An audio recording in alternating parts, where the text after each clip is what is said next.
if we could get Bernie up to Penguin City for that show, that would be a big draw to that day, would it not? Yes, it would. So, oh yeah. So tell me, have you talked to him yet? Who, Penguin City? Or no, Bernie?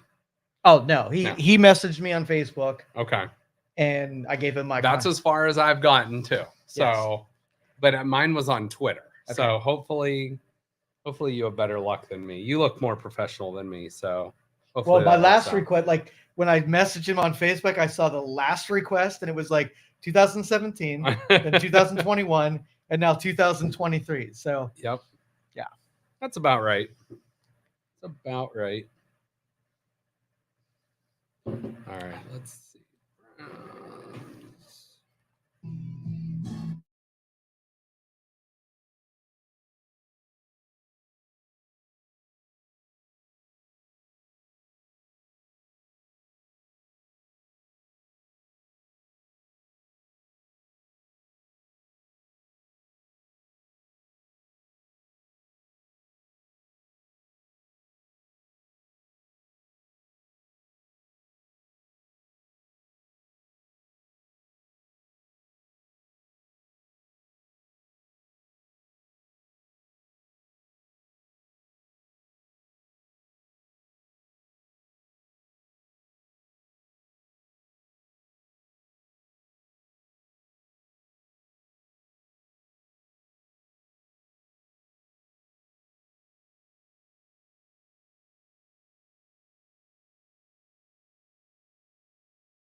Good afternoon and welcome to the 330 Sports Show. We are down here live at Youngstown Studio. I'm with Joe Danier. Joe, cheers. Cheers to you, brother. We are going to talk a lot of Cleveland Browns versus the Houston Texans. We're going to get into the NFL Super Wild Card Weekend.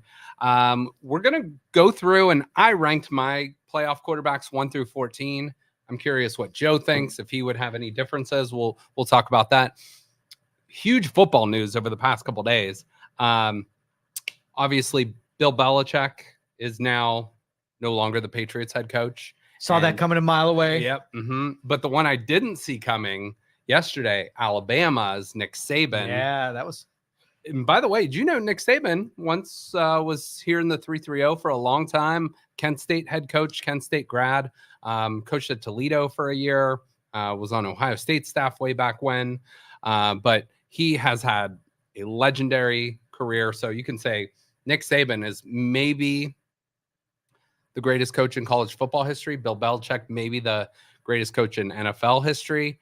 And within 24 hours, they're both, out of a job or in a different job or whatever their Just think of the careers may go. offers that roll in for those guys. Well, yeah. And I have a feeling for Saban, it's going to be like TV and stuff. I think he's done.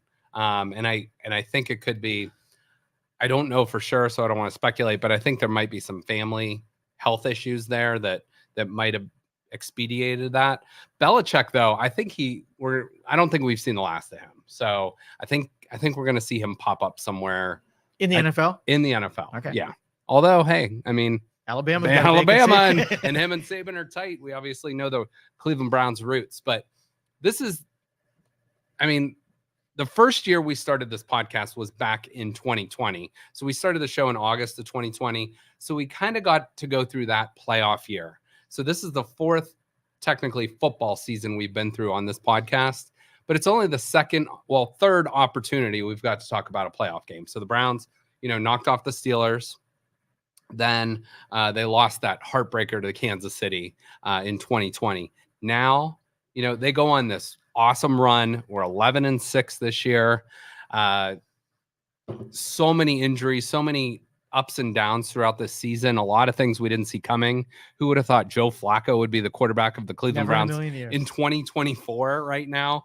The whole Deshaun Watson stuff, all the stuff, Nick Chubb going down week 2, all the other injuries. But the Browns are here. You're in the second season. The Browns are the 5th seed. You're going up against the AFC South champs who you've already knocked off. And it's kind of just awesome at this point. This is great. This is what you want as a Browns fan. This is what you want as a football fan. Just give me a chance, whether it's college football, you want to get into the playoffs, the Final Four, or whatever it might be next year, the Final 12. In the NFL, 14 out of 32 teams make the playoffs, but it is not easy to make the playoffs. A lot of teams, especially in the AFC, did not make the playoffs with winning records, the Bengals being one of them. The Browns, along with the Ravens and Steelers and the Bengals, all had winning records in the AFC North, which is the first time that's happened since 1935. That's an amazing stat. Can I point something out? Now, I do this pretty regularly.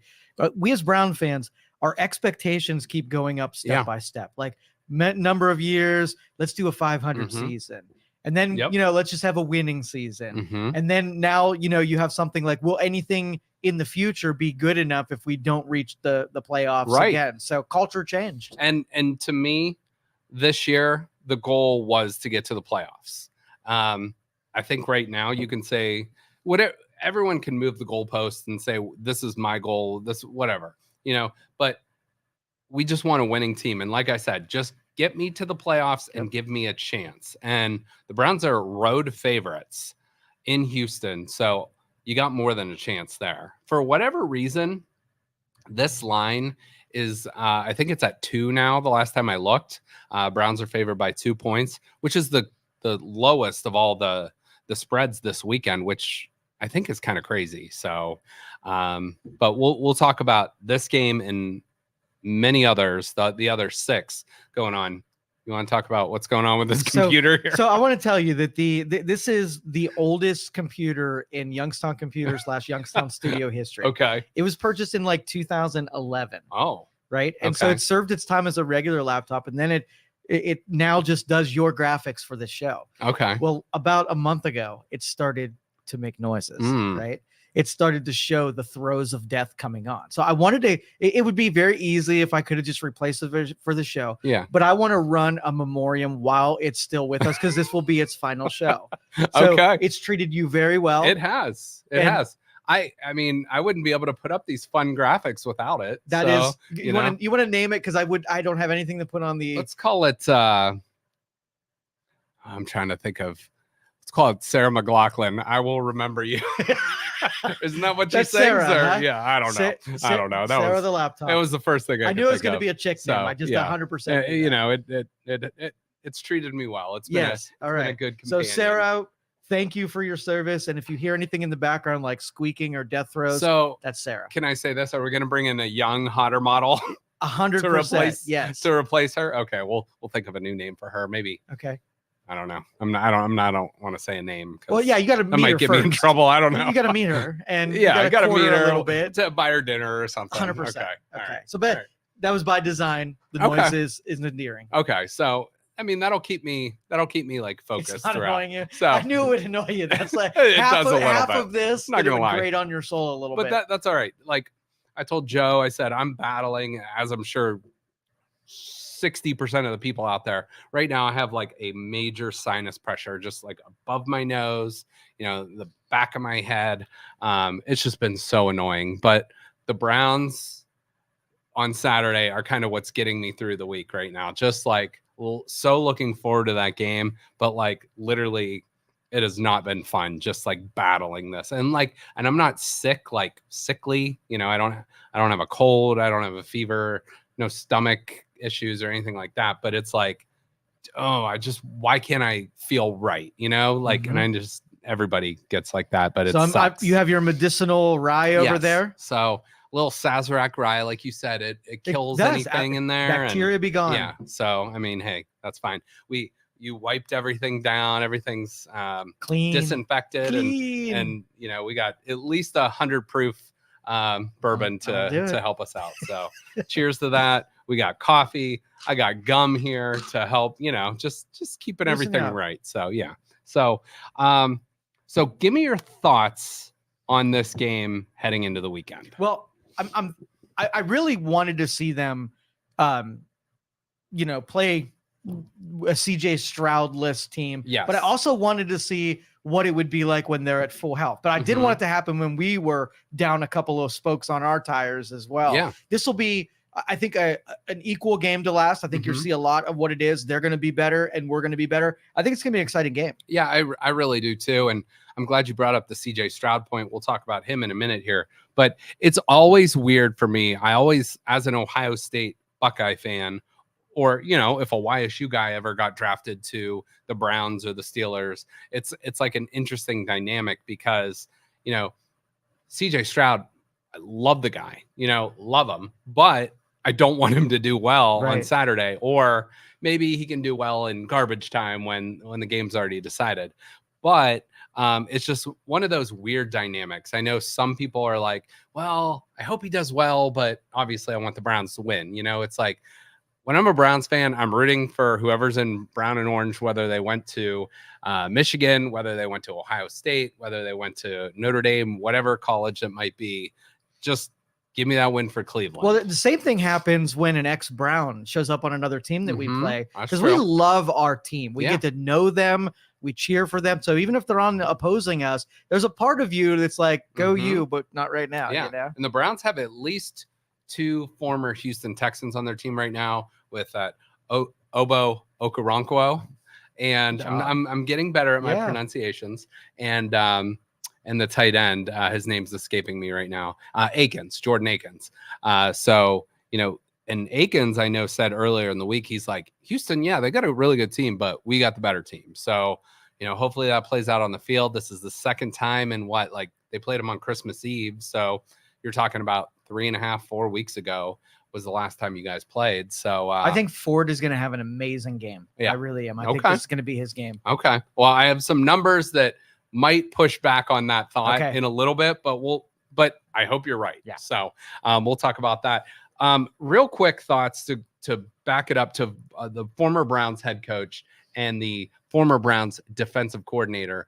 Just your overall thoughts on Nick Saban, who we said might be the best college football coach of all time, and Bill Belichick, who, led New England. I think it was 24 years, 6 championships. So your overall thoughts on those two guys? I think they are coaching geniuses. I think you put any team in front of them and they can make it better no matter what. Yeah. And so, as the league has evolved, they always seem to be able to create lightning no matter who they have on their staff. Yeah. And, I think with Belichick, there's the argument of like, well, Brady versus Belichick, like, was it more Brady? Was it more Belichick? Well, Brady went on and won a Super Bowl without Bill, and the Patriots have struggled mightily since, but quarterback's the most important part of the roster. You can always say it's like the X's and O's versus the Jimmys and Joes, kind of thing. Well, part of the genius is he built that team around Tom. Yeah. Right. And so when Tom's not there, right? You can't just fit another piece in there when Tom was such a Right, different quarterback. Right.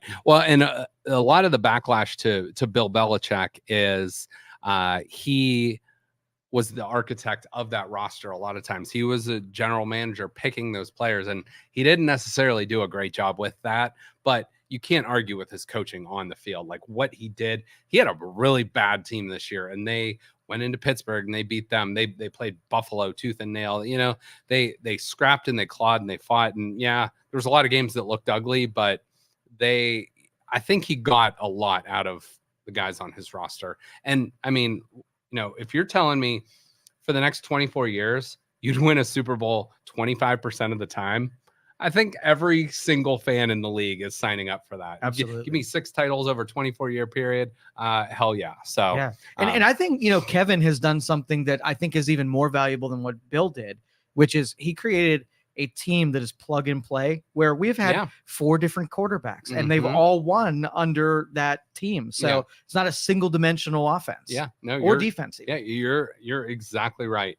And I think with Stefanski too, he is seeing that he can delegate responsibility. Like, Jim Schwartz came in and he has overturned that defense, and they are a force to be reckoned with. For sure. And that obviously helps his offense. On Saban, I don't know if there's a better football head coach out there college-wise ever than him, because of, let's just think of the changing landscape. So college football now, you got to deal with the portal, you got to deal with NIL, you got to deal with transfers, you got to deal with recruits and all these social media signings and stuff like that, and flips and all that stuff. He is a guy, I think he's in his early 70s, but he has come in and he has changed his persona to match that with these 17, 18-year-old kids that are coming into college and signing with him. And Alabama, since he has taken over, has really not missed a beat. They have been amazing. I know they were in the playoff, they just lost, but they made the Final Four. No one expected them to this year. And he won a title in 2020, and he's won a bunch of others. He won at LSU. He wasn't successful in the NFL, but again, we're talking about him as a college head coach. So it'd be fun if he took like that Colorado State team and like showed him how coaching's done. That would be sweet. Yeah. So it'll be interesting to see the paths these two guys go on over the next couple years. Now, maybe they're done completely. Maybe they move on, and we'll Do you see. think there's anybody above those two? In term like current? Yeah. They're currently playing. Like a Pete Carroll's he up in that same? Well, Pete Carroll just got canned too. Did you see that? Oh, really? Yeah, Pete Carroll got canned too. I'm sorry, I'm ruining the whole thing. Perfect transition, because there are now 25% of the NFL jobs are open. 8 out of the 32 are open, have been fired. Is the Miami coach up? The Miami coach? Well, I mean, he's got a playoff game to coach this weekend. So Dude, Mike McDaniel, dude. yeah, he's pretty cool. I feel like you can relate to Mike McDaniel. Like you'd be out there in your joggers, out there up to your half calf, and he's a good dude. Well, I heard him say he's like, somebody said something about him like being impressive. Like, that's impressive for you to get that NFL head coaching job, not really playing before. And he's like, that's not impressive. I'm a nerd. What's impressive is getting my hot wife to marry me. And I just thought like quotes like that are what makes him awesome. So yeah, Mike McDaniel, maybe, eventually could work his way up there. You put an old school coach in like Bill Belichick next to him, and like I don't even know if they have anything to talk about. Like, what would the conversation even be like? I bet they would. You think so? I think it'd be interesting. But it could be a lot of pushback. So, and sometimes opposites attract too. So we'll see. I think Belichick would be the tougher one to work with than Saban, though, for sure. So I don't know. We'll see. But yeah. How about this? So eight NFL head coaching jobs open. Tennessee fired Mike Vrabel, who very well could go to New England. A lot of Ohio State fans want him in Columbus. But I don't think that's quite on the table quite yet. Panthers during the season fired Frank Reich. Chargers fired Brandon Staley in season. Arthur Smith, who, by the way, his parents, I believe it's his parents that own FedEx or something like that. So he's going to be just okay. He's going to be okay. The Commanders fired Ron Rivera. The Raiders fired Josh McDaniel. Bill Belichick, obviously, out in New England. And then Pete Carroll in Seattle. Not a great year for, we're the 330 sports show, like for 330 coaches. Mike Vrabel is from Canton. Fired, but a great coach. Josh McDaniels, also from Canton, fired. Bill Belichick, who once coached here, fired. So, not a great time for the coaches from the 330. So, speaking of coaches, I want to just touch on, before we get to the Cleveland Browns and Houston Texans preview here, I want to talk about very briefly, 1 to 2 minutes, about the national championship game Monday. So reluctantly, I'm going to bring up Michigan winning the national championship. Congratulations to them. They kind of earned it, whether it gets stripped or whatever. Their fans and their team, that's not going to be taken away from them. Right. That feeling, that, emotion, whatever. So congratulations to them. I do have some Michigan fans in my life that I'm happy for, but the rest of the Michigan fans, screw them, like hell with them. But I do have 2 cousins that went to Michigan and are great people. We have several, I can't name a percentage, but there's a decent amount of Michigan fans in the Youngstown area. And I'm happy for those nice people that are Michigan fans, but I can't stand the rest of them. So hopefully this is the last thing. But I saw this on the internet, on Twitter, and I had to share this. This was the best thing I saw on Monday night. It says, Jim Harbaugh sees his mom and dad for the first time after winning the national championship. Immediately, I don't know who Mark AG is, but he said, this is crazy. His parents abandoned him at birth and wouldn't see him until he won a national championship. I thought that was the best thing I saw on the internet that night. That made me laugh, and it took the sting out of it a little bit. But I will say one thing real quick, Ohio State related, before we get to Michigan. I think Michigan, the punishment is coming in the offseason for them. And I think it's going to be fairly heavy-handed. And I think for Ohio State, something that you can bounce back on is they have right now 9 players coming back to the team that a lot of people thought were going to go to the NFL draft, and possibly 2 more coming back. So, and they've picked up some really solid players in the portal. So we'll see. But next year, they're going to get Michigan back. Some payback, 3 years overdue. So looking at that quarterback, who do you got any picks who you hope makes their way here? I think it's Will Howard right now that they picked up from Kansas State. So hopefully he's the guy. He's a big dude. A lot of people have compared him better passing JT Barrett. Some people have compared him to Josh Allen, which I think is a bit of a stretch, but he's got that same build, 6'4", 230, big guy, can throw the ball, but he's also a good runner too. So we'll talk about Ohio State, more in the future going forward. But let's talk about the Browns and the Texans. So this game, Browns the 5 seed, Texans the 4 seed in Houston, even though the Browns had the better record and they beat the Texans head to head. This is actually the same stadium that the national championship was played out on Monday, but this will be a 4:30 game on NBC. As of last check, which was about 2:30 today, the Browns were a 2-point favorite with the total of 44.5. And this is an NBC game, by the way, so you don't have to subscribe to Peacock or any of that stuff. That will be for the Chiefs-Dolphins game later that night. So, but if you did want to watch that Chiefs-Dolphins game, it's like a free trial for 7 days and whatever. So, and it's $5.99 a month. You can pony up for that if you want to watch a game that bad. So let's take a look at the playoffs and what it looks like. So you got the Browns and the Texans Saturday at 4:30. Saturday night, you got the Dolphins at the Chiefs, which it's supposed to be like -5 degrees in Kansas City. So that looks insane right now. Sunday at 1:00, you got the Steelers and the Bills. The Steelers always find their lucky ass ways of getting into the playoffs somehow. Sunday at 4:30, you got the Packers and Cowboys. That I think should be a pretty good game. Sunday night, you got the Rams at the Lions, which is Matthew Stafford going back to his old city in Detroit to play the Lions. And then Monday night, you have the Eagles the Eagles traveling to Tampa Bay and the Fighting Baker Mayfields, with both the 1 seeds having a bye, Baltimore and San Francisco. Is it Stafford Goff?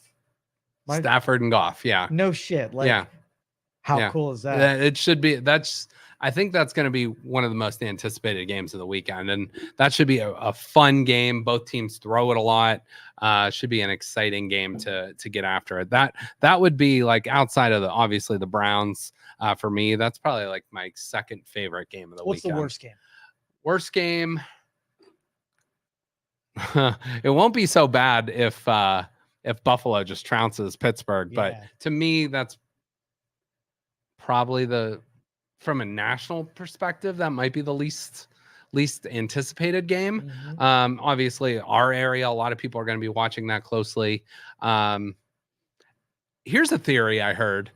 They put the Chiefs on Peacock so the Taylor Swift Swifties would go subscribe to Peacock for a month that don't already do that. So it's a conspiracy theory, Joe. NFL. So I thought you would like the conspiracy theory aspect of that. But do you know how much they paid? They paid like over $100 million for that game, like $110 million for that game. And I think they had one game earlier in the season. So that's some crazy stuff. Can I ask you about something? Yeah, like you can be kind of delicate about this. The Cincinnati's quarterback's wife in that box. I'm glad you brought her up. Yeah. The new Taylor Swift of the AFC here. I saw some people online calling her Trailer Swift. I did not like that. I did not like that. Took offense to that, for sure. I felt like I wanted to defend that woman. Yeah. So those of you who didn't see it, it is a. Can you find a picture? A bodysuit, a white bodysuit that was very complimentary. Very much so. Yeah.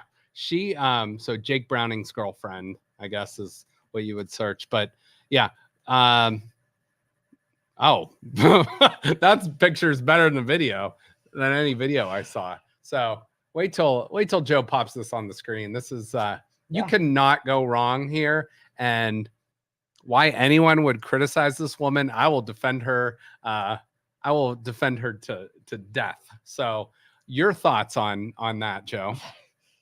I was taken aback by it. What does that mean? I didn't have words, right? Yeah. And so you have the frontal view, the zoomed in frontal view, and that takes the world by storm, the caption says, and I'm not disagreeing. So Stephanie Niles is her name, the girlfriend of Cincinnati Bengals quarterback Jake Browning, who he won on the field Sunday, and he certainly won off the field. Yeah, let me zoom in on this because we got to give her. We got to make sure all zoom in too far, but yeah. There we go. Yeah, and no complaints out of I don't think anyone that was watching. So we'll just leave that up in a meaningless game. I don't think the Browns fans were even complaining and kind of almost rooting in the first half for Cincinnati to score a little bit. Yeah. So that's a win on and off the field for Jake Browning. So tip of the cap to you, my friend. Well done, sir. So yeah, and I have to say that Joe Flacco's wife isn't a slouch either. No, very good looking. Yeah, no complaints there. So let's go to some bad news though. Okay. Before we get into this. So this guy luckily is not wearing a one-piece bodysuit, but he will most likely not be playing for the Browns this weekend.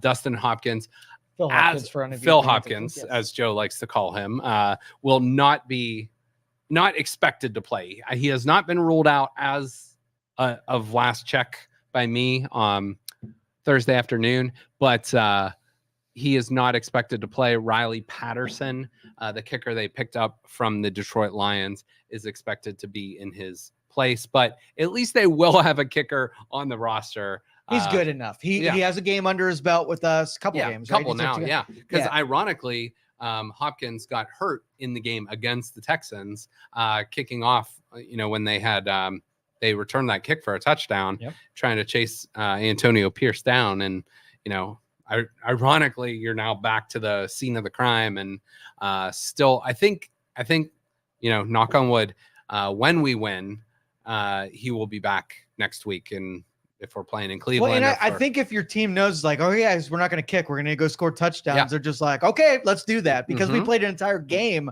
without a kicker. Yeah. But it is nice to just say, all right, it's tied. We need a 30-yard field goal. Go out and kick. Would you hold your breath? Riley's up there, probably 45 yards. Let's just hope. And we see it's a 2-point spread. Let's just hope the Browns have a comfortable lead where we don't have to worry about that. So I think Stefanski will be more aggressive in this game, partly knowing that. And he's an aggressive coach overall, but I think just knowing the kicker status, not being 100%, and maybe even when Hopkins comes back, next week, hopefully, we're still in the playoffs, going for the AFC Championship next week. Hopefully, we won't have to be relying on the kicker then either. But I think Stefanski, depending on the health of certain players, might be more aggressive depending on that situation. And it's like, you're here, you go for the win now, you know, and we'll see. But you also want to play it smart. You're not going to go 4th and 17 from the 18-yard line, So yeah, we'll take our chances and see what we got. But this is a professional. Your defense is healthy, then you can, if it's a 50-yard kick, you punt them, put them at the 1-yard line, then let your defense do exactly. That. And that's something we have to fall back on, is arguably the best defense in the NFL. Exactly. So here is a look at the injury report going into today. Now, these are based on yesterday's practice. So Hopkins most likely is going to be out. Corey Bajorquez, the punter, does look like he'll be back. Mike Ford, he's probably like your 5th corner. He was limited in practice. Marquise Goodwin limited, but will practice. Cedric Tillman is the one I'm concerned about. He's probably your 3rd or 4th receiver right now, but he was in concussion protocol from last week's game. I don't know if he's going to make it back or not. Now, he's not like putting up like these crazy stats, but he is a good blocker. Yeah. So that's where I think that loss could hurt you. Can I ask you something? Yeah, please. Do you think they ever use this list as a psychological weapon when, the other team sees that you got a bunch of sideline offense and there might be maybe a little dinged, but maybe you put a highlighter on it to make them think that somebody's not going to be there? From what I understand of the injury report, and college and the pros are very different, because with college, there's like HIPAA stuff, but the pros, it's like, you're professionals, you're getting paid for this, which college has kind of become. But anyway, it's for a gambling aspect a lot of times, because they want to give bettors and, the bookmakers, whoever, in a level playing field, if you will. So a psychological standpoint, I don't know if that's a huge factor, but I mean, I bet there's probably some mind games being played, like, oh, is this guy going to play or not play? But if they're not practicing, and you have to think, like, yesterday was Wednesday, but that's really like a Thursday this week, because they're playing on a Saturday instead of a Sunday. So if you're not playing like 2 days, 3 days before a game, there's a good chance you're not going to play in the game. So we'll see. I don't know. But if your opponent game plans around your starters that you publish, and all of a sudden, like 4 or 5 of those end up starting, you could really mess up what they planned on doing to you. Yeah. No, I don't disagree with that. I think that's a good point. But you're also because these are like league implemented, so you have to disclose. Or you'll get a heavy fine or lose draft picks or something. So you don't want to put your own team behind the 8 ball just to mess with another team. So I think there's there's some gamesmanship, but there's up to a point where it's like you don't want to screw yourself over too. You know what I'm saying? Right. So you think Ward is completely out? You think that's a real? Wait, who? Ward. Denzel Ward? Yeah. No, he's playing. He's playing. Yeah, he's playing. So which one of our DBs were without? Oh, it was Mike Ford. Mike Ford. Oh, gotcha. And he's limited. Yeah, Denzel Ward is playing. Yeah, Denzel Ward is playing. So Ward. No, he is. He was on the injury report, but with like a shoulder, but like nothing serious. He was a full participant in practice, so he's good to go. Yeah, Denzel Ward. And actually Grant Delpit has been like designated to return from the IR, so he had to miss 4 weeks going on the IR. He could possibly be back for this game. So if he's back and you have Thornhill back, who was practicing on a limited basis, you'll have your secondary as a whole for the first time in well over a month. So that would be really great stuff there. The Texans, however, are kind of in a trouble spot here. If you look at some of these players on their list, Will Anderson Jr. was the number 2 player in the NFL draft this year. Number 3 player behind CJ Stroud, but the first defensive player taken off the board. He has not practiced the last 2 days. He is, you could say, their best defensive player. Another guy on that list that sticks out to me, Jonathan Grenard.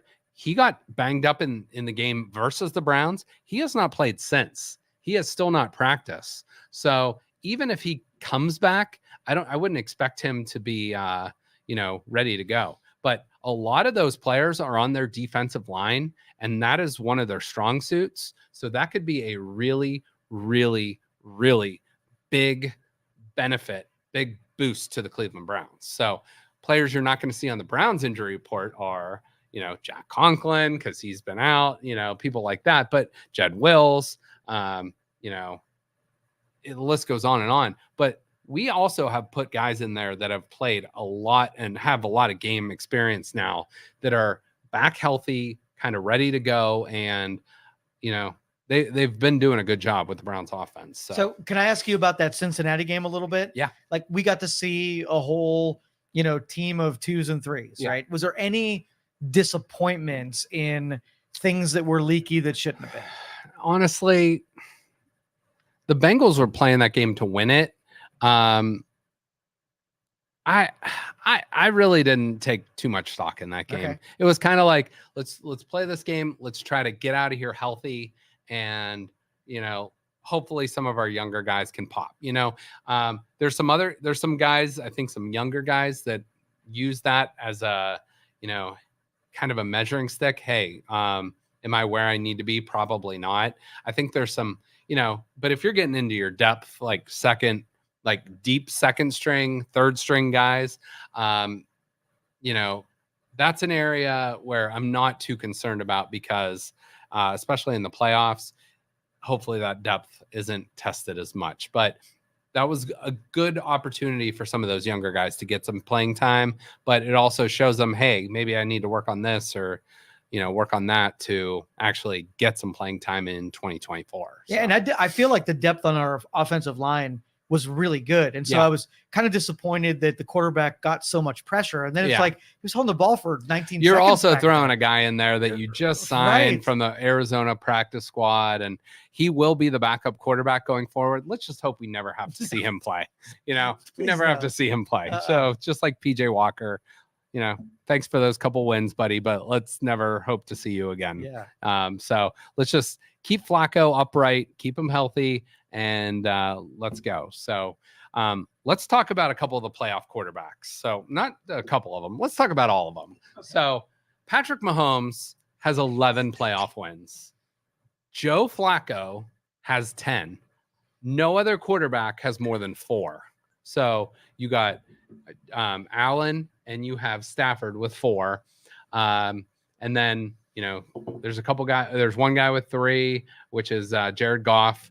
There's a couple guys with 2, couple guys with 1, which is Baker being one of those. And then 4 quarterbacks, Mason Rudolph, Jordan Love, Tua, and then CJ Stroud, obviously a rookie with no playoff victories. So I ranked my guys. So if I'm just selecting a quarterback for Team X and I need the best quarterback to play in the playoffs for whatever team you give me, I'm going with Patrick Mahomes, number one. I got some pushback about my Josh Allen pick for him 2, Stafford 3, Lamar Jackson 4, Dak Prescott 5. I put Flacco 6, Tua 7, Jalen Hurts 8, Stroud 9, Purdy 10, Goff 11, Baker 12. I put Love 13 and Mason Rudolph 14. Can you put him 29, please? Yeah, well, I should put him 15. 29 out of 15. I'll take I'll take Jeff Driscoll number 14 and Mason Rudolph 14. He has played good. As much as I can't stand him, he has played well over the past couple weeks.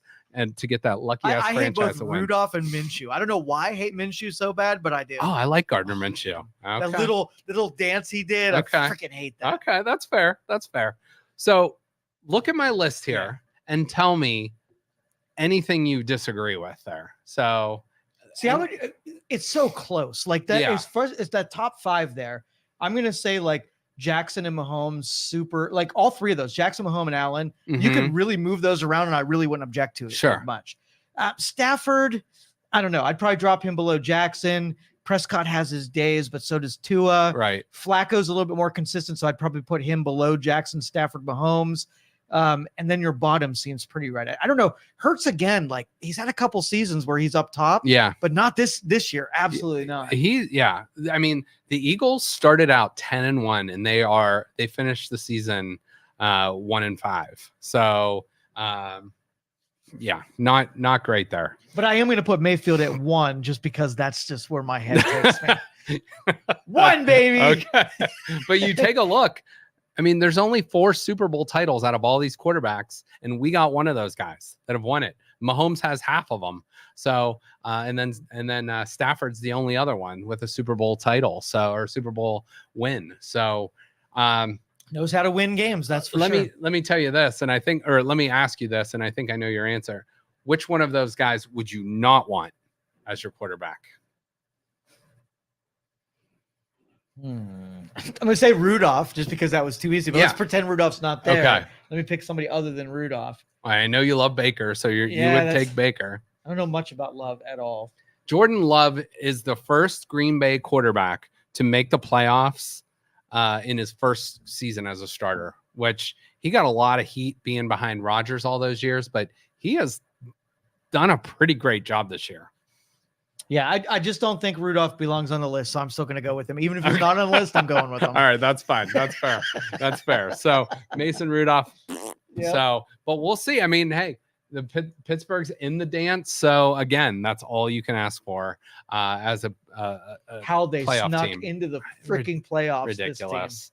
I will give CJ Stroud a little bit of love here before we start going into the Browns' keys to victory here. But did you know? I'm going to ask you this question. Okay. This is a very difficult question. CJ Stroud is one of these 3 answers. There are only 3 quarterbacks in the NFL history to lead the league in passing yards per game, passing touchdown to interception ratio in a single season. So CJ Stroud was 25 touchdowns, I think 5 interceptions this season, maybe even 4 interceptions. But he, along with 2 other players, have led in those categories: passing yards per game and touchdown to interception ratio. Only 3 guys. You would know both of the names for Modern era? Yes. Okay. Modern. When do you include modern era? Well, I would say from since we've been alive. Sure. Okay. Sure. Yeah. Okay. All right. Who used to light it up but not throw interceptions? Mm-hmm. Man, everybody thinking of Kurt Warner is lots. Can I tell you, the one guy on this list you know very well, but the other guy on the list was the other guy on the list role model. I don't know if that helps at all. All right. Montana. Montana is one. Okay. So we got CJ Stroud, Joe Montana. Marino. Not Marino. Dang.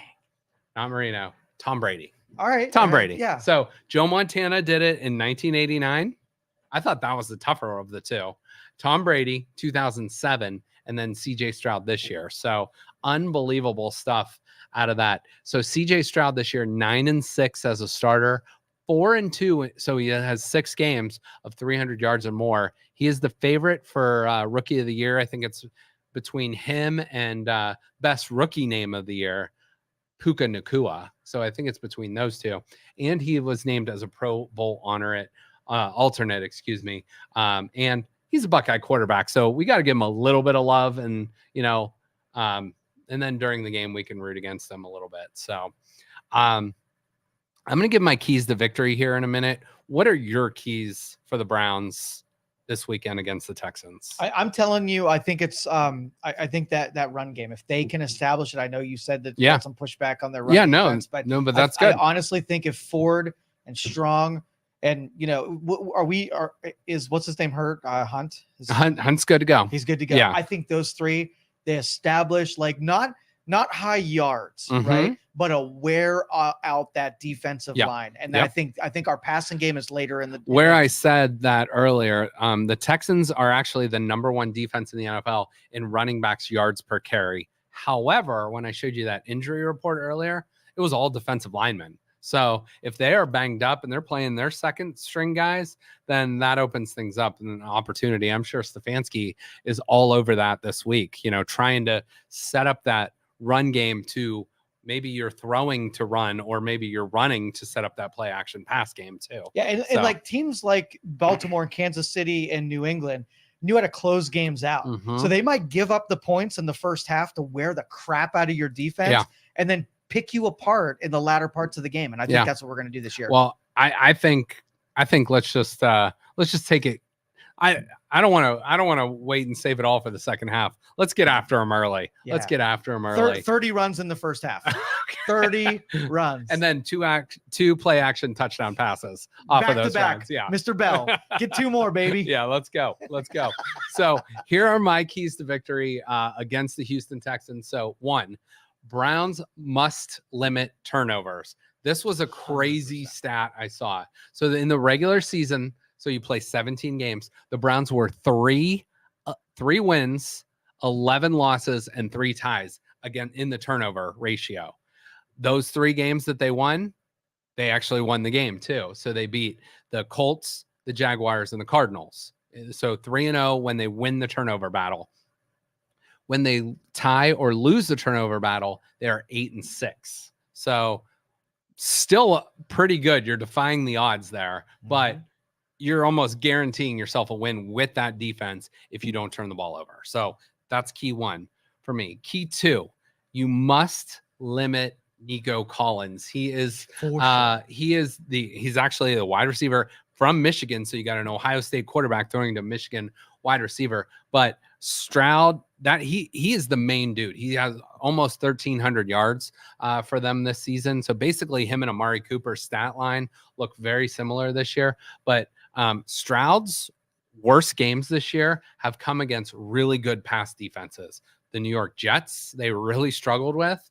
The New Orleans Saints, Carolina Panthers, and the Baltimore Ravens. CJ Stroud all struggled against those teams this year. But if you limit, and I'm sure Jim Schwartz is a little bit smarter than I am when it comes to coaching defense in the NFL. So I'm going to say Jim Schwartz probably knows he needs to limit Nico Collins. And if they can do that, and they have 2 of the best cover corners in the league, 3 if you include Greg Newsome, I think they can get that job done. So and I limit think we've done very good about containing those quarterbacks that can run too, those mobile quarterbacks. So. Yeah. And CJ Stroud, there's some interesting stats with him. When he has like a clean pocket, he is like the best quarterback in the league.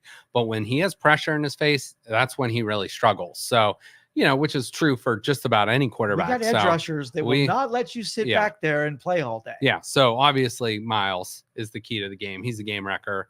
But your guy, Zadarius Smith, and you got Obo Okoronkwo is. And our linebackers are in the backfield all the time. So, I mean, pressure is key. And I think Schwartz is going to dial it up for this game. So that was my 3rd key. Get after their banged up O-line. So they got a banged up O-line. They got a banged up D-line. Miles, just do your thing. And then Zadarius Smith, his best game of the year was against the Texans on Christmas Eve. I think he had 2.5 sacks in that game. Let 6 get up there in your business, knifing in there. Oh yeah. And yeah, your guy JOK, he's a game wrecker. He's a game wrecker. And my final key to the game, the Browns defense, for as heralded and lauded and everything that they've been, the great things that have been said about them this year. There is one area where they really struggle at. It's the red zone. So if they've allowed 41 trips into the red zone this year, which is the league low, which is awesome, but they've given up a total of 30 touchdowns on those 41 possessions. So if the Browns can, bend but not break type thing, or just don't let them in the red zone. That's always good too. So easy, yeah, sure. Hey, but yeah, just do that. Yeah, just don't. Yeah, just it's like Happy Gilmore. It's like, oh, if I would have known I could just hit the ball in the hole in one shot, that'd be so much easier, So well, yeah, I'm telling you, you're totally right. You put pressure, and then Nico's out of the game. Like you take him out of the game if you don't let his routes develop and his, we take the pressure off our defensive backs. Yeah, totally.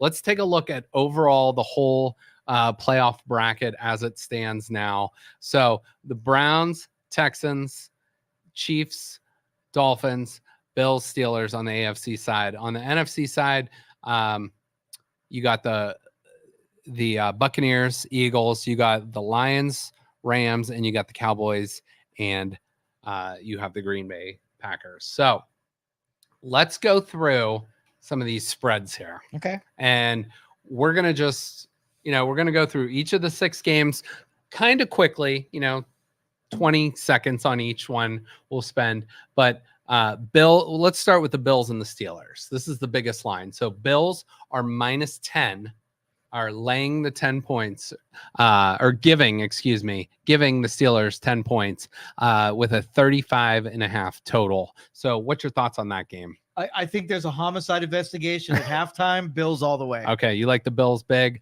I'm going to go. Are we picking these with the spread? Do it. Let's just do it. We haven't done that all year, so why not? So Bills, I'm gonna call for the Bills to cover that spread as well. I'm gonna say over. That's not enough points too. So I'm gonna say the Bills and the over. The Chiefs and the Dolphins. Now, Chiefs are a 4.5 point favorite. I think that's a lot of points against the Dolphins. However, the Dolphins are really banged up. And I mentioned this game is going to be freezing cold, and the Chiefs have struggled offensively. So your thoughts on this game? You know what? I'm going to go with the Dolphins. I think the Chiefs actually win it, but I don't think they cover the spread. Okay, so Joe's going with the Dolphins to cover, Chiefs to win. What do you think about the total? 43.5. Cold weather, I'm saying that's too high. Going under. I think that's a good, if anybody out there plays a teaser, throw the total points in the teaser and take the under. And if you play like a 7-point teaser, you can get that at like 50.5. I think that's good value there. All right, Browns, Texans. Browns, last check, were a 2-point favorite. 44.5 is the total. So Browns to cover and then some. Okay. I like the Browns to win by, I'm going to say by a touchdown or more. So I'm going to go with the Browns to cover. I don't really have a good feeling on the total in this game, so I'm going to stay away from that. But Joe and I both like the Browns to cover. See, and I think it's going to be that run game. I think it's going to be low scoring, so I'm going to take the under on that. Okay. So Joe's going to go with the Browns and the under. I'm going to just go with the Browns to cover the spread on that one. Safe. Well, you're not making me commit. Like I don't lose if I do that. No, this is just for fun. Okay. Yeah, this is just for fun. You can bet the mortgage or not. So whatever you guys choose. Just don't blame us. But if you win big, maybe you could throw a percentage at us. Yeah. So we like bourbon down here. We always will accept bourbon as a thank you. All right, Cowboys and Packers. This game is in Dallas. Dallas is very good at home. 7 points is a lot to be giving your opponent, but 50.5 is the total. So Vegas thinking this is a high scoring game. I am going to go with the Cowboys. I think that very well could be a push, but I'm going to go with the Cowboys, given the 7 points to the Packers. Yeah, I'm with you. Cowboys, I watched on Thanksgiving Day. They're going to bring a more than 7. And just for the hell of it, I'm going to take the over too, just for fun. Ooh, just for fun. That's score. high. That is high. That is high. All right. Where are they playing? They're playing in Dallas. Okay. So indoors. If it was in Green Bay, that's under all day. Yeah. But Dallas. This game is in Detroit, but it's in a dome. Detroit giving the 3 points as the favorite to the Rams. 51.5 is the total. What say you in this game? I'm taking Detroit because that's my heart. I think LA is a tough team, but I'm going with Detroit. Okay. I'm going to go with you on this one too. I think this is going to be the best game of the weekend. I agree. So I really don't know what to pick because I think this is going to be. I'm just going to say this. I'm not going to take the spread. I'm going to take the over in this game. Give me a lot of points in this game. Yeah, so I'm going to go with I think this is going to be a very, very high scoring game at Ford Field, which I got to see a couple weeks ago. It was kind of a cool place. All right. And then the Eagles traveling to Baker Mayfield and the Buccaneers. The Eagles are favored by 3 points. They have struggled down the stretch, but I think they put it together this weekend. I think they cover that spread. So I'm going to go with the Eagles on the road to cover the 3. Joe? I'm going to go with the Buccaneers, and I'm even willing to give Philadelphia another 40 points. Buckeyes by 43. Buckeyes. I mean, the Bucks by 43. The other there Bucks. You go. The other Bucks. That's and if fair. it's 43, I'm taking the over. Okay. All right. So, well, you're already giving them 43 points. So Joe's taking the Buccaneers. I'm going to take the Eagles in that one, and Joe likes the over. So whether you want to take that information or not, do not use that information. Let's go with a couple of fun Joe Flacco stats here. So in his last 6 NFL playoff games, nearly 1,700 yards, which is 281 per game, 17 touchdowns to 2 interceptions, and he has a 5-1 record in those games. How does that compare? That's a good ratio. Very good. Touchdown to interception. Very, very good. How about this one? 10-5 all time in the playoffs, 8-5 on the road, which is second all time. You know who has the most road playoff wins? How many? Who? Take a guess. It's the guy that was in one of the earlier answers. Montana. Nope. Oh, Tom Brady. Yes. All right. Correct. So yeah, he's right behind Tom Brady in that. Tom Brady has like 34 playoff wins or something ridiculous, like more than, the next 2 guys combined or something crazy. But yeah, Joe Flacco, unbelievable stats. But only averaging 215 per game. But you got to think a lot of that time was in Baltimore, cold weather, like grinded out games with some like the Steelers and low scoring games, but 25-10 touchdown to interception ratio. I'll tell you what, if Joe Flacco has a 2-1 touchdown to interception ratio in the playoffs for the Browns this year, this team could go very, very, very far. Win the turnover ratio. Win the games. Yep. Absolutely. No doubt. Jerome Ford, one of your keys this year, I think he's an under-heralded back because all-purpose yards, he's put up 1,132 all-purpose yards this year, 9 touchdowns on the season. So good stuff out of Jerome Ford. Not getting those huge chunk yards like, 7-8 yards of a carry like Nick Chubb would, but, he will occasionally break the long one, but he's been a solid back for the Browns in emergency situations too, because, you lose the best back in the NFL. You're thinking, oh, we can't run, then he puts up over 800 yards rushing, over 300 yards receiving, really solid season for him. So let's talk about another guy on that list who's had a solid season, Amari Cooper, 1,250 yards. This season, he is the first back-to-back Browns player to record 1,000 receiving yards in a season. Pretty impressive. And obviously, you think back to that Texans game earlier, 265 yards, which was a franchise record. Not even your guy, Josh Gordon, got there. He may come back. Like Josh still has a chance. He's got some eligibility. Maybe. But I'm going to bet on this guy. Yeah, maybe. This next guy over your guy, Josh Gordon. Okay. I think this is more of your guy now than Josh Gordon, David Njoku.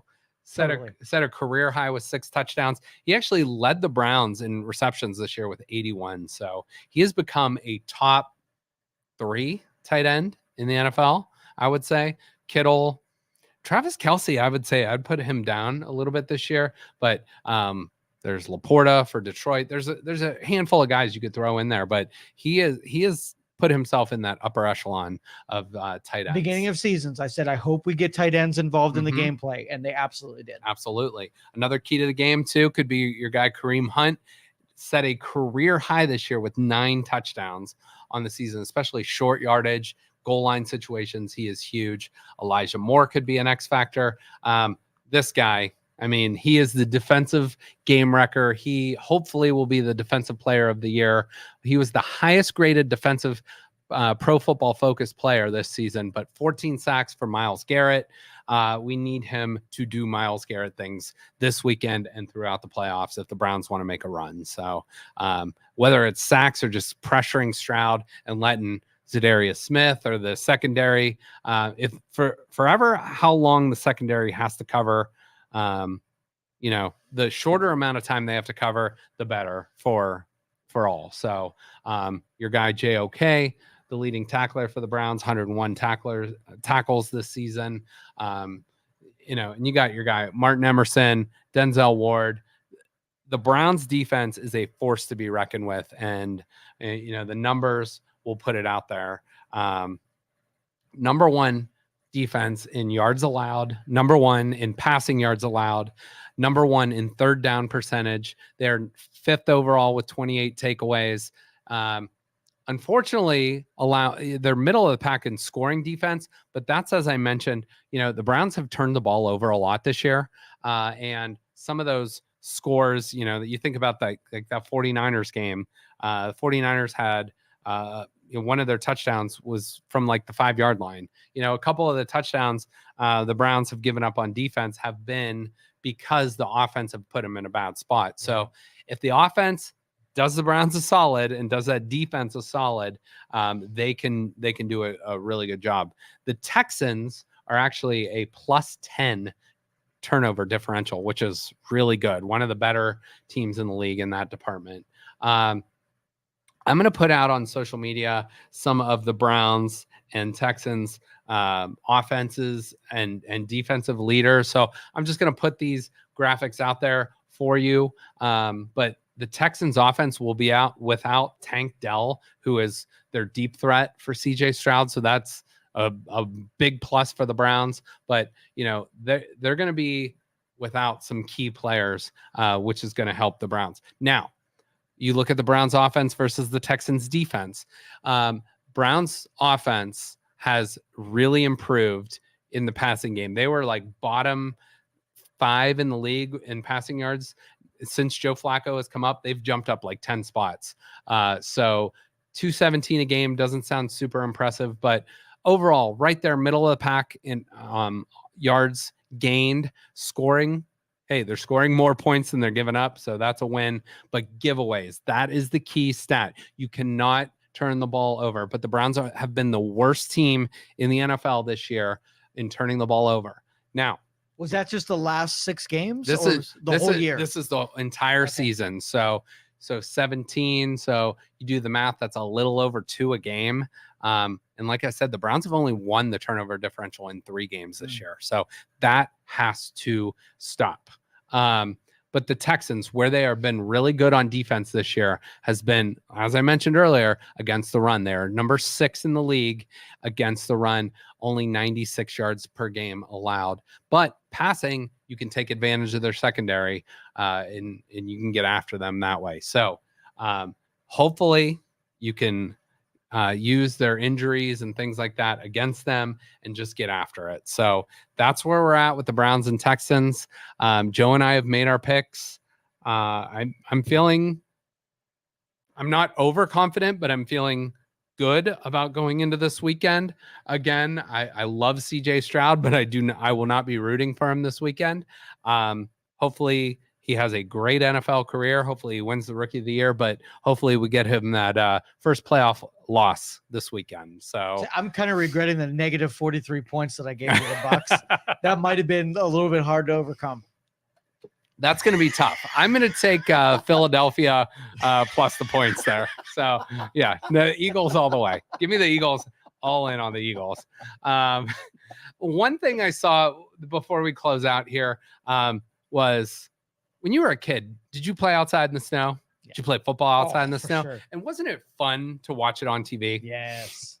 So this past weekend, we had one of the best weather games of the year. It was the Patriots and the Jets. Bill Belichick's last game, ironically, as the head coach. But Zeke Elliott, another former Buckeye, had this quote, and I think it is so fitting, and I wanted to share it. He said, "When I was younger, I always wanted to play a game in the snow.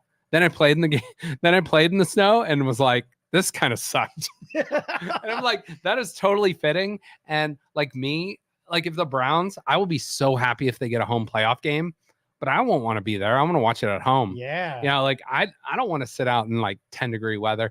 Think about the people in Kansas City this weekend that are going to that game. You're probably paying like $200-300 minimum to go to that game and sit outside in -degree weather. And yeah, I know there's one thing supporting your team, loving your team, but I can just as easily do that from my couch and order big screen a TV, $200 meal. And yeah, you could go buy yourself a new TV and buy yourself a great meal, some great alcohol with the cost of 1 or 2 tickets. So one of those suites at the stadium where there's a glass enclosure and the heat and all that. Yeah, if you're going to do it, that's the right way to do it. Wear your white bodysuit, you're good. Yes, that's for sure. Maybe she was going bobsledding after the game. Could be. So could be. Either way, I'm a fan. So yeah. One more thing, last thing we close out. Joe, you shared this. You guys share this on social media. This is pretty cool. I actually don't know much about it, so I'm gonna have you explain it to me. Give me like a 2-minute synopsis. So since the beginning of Youngstown Studio, I wanted to take what we did out in the community and give people a thing to go to, like a thing to support. And so Penguin City, great friend of the studio down here, when we were doing the Youngstown Pizza Reviews event at, what is that, Merry Christmas? Merry Christmas, happy holidays. Yes. And we were talking, we were like, hey, we should do a couple of live events, give people a place to go, drink some beers, support a local business. Yeah. And that was the hatching of the idea. So both you and Freddie, we're going to do a live event where we're going to go on stage. We're going to do our show live. Give people a chance to come down. Hopefully, Bernie Kosar, we can urge maybe him. Some special guests. Maybe. Did I say the name? I meant to say Kearney Bozar. Kearney Bozar. I'm hoping we can get in town and make an appearance. I would love to drink some of that coffee too. Try it out. Apparently, it's got some serious medicinal benefits. Totally. So, I will drink coffee for the cause. Yes, absolutely, no doubt. Whether it's 6:30 at night or 9:30 at night or whatever. So, but Joe, I mean, we're in the playoffs. Let's be happy here. Let's go 1-0 this weekend. Go Browns. Everybody have a great weekend. And that's it. Any more thoughts?